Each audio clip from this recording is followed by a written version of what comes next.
तनुखिया mobile हमारे पिया दिल्ली से लायो।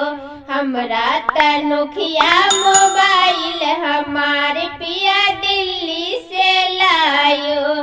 दिल्ली से लायो सखी दिल्ली से लायो। दिल्ली से लायो सखी दिल्ली से लायो। हमरा तनुखिया मोबाइल हमारे पिया दिल्ली से लायो। हमरा तनुखिया मोबाइल हमारे पिया दिल्ली से लायो। आधी आधी रात पिया फोन जब करे। आधी आधी रात पिया फोन जब करे। फोन में पर पपी आयो हमारे पिया दिल्ली से लायो। फोन में पर पपी आयो हमारे पिया दिल्ली से लायो।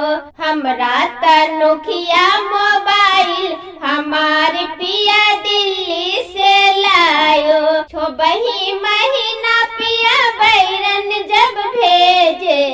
6 महीना पिया बैरन जब भेजे। एटीएम से रुपया भेजायो हमारे पिया दिल्ली से लायो।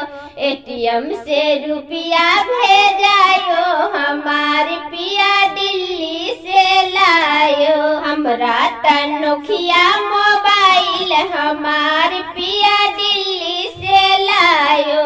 बरही बरिस पिया घर जब आयो। बरही बरिस पिया घर जब आयो। लैपटॉप में पिक्चर दिखायो हमारे पिया दिल्ली से लायो। लैपटॉप में पिक्चर दिखायो हमारे पिया दिल्ली से लायो।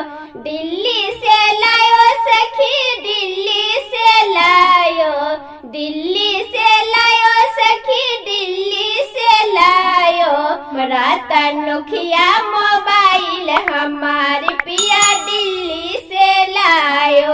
हमरा तनुखिया मोबाइल हमारे पिया दिल्ली से लायो।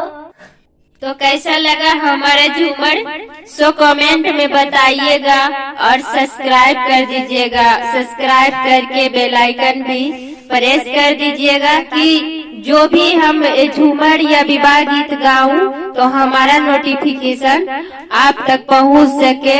और दोस्तों के साथ शेयर जरूर कीजिएगा। धन्यवाद।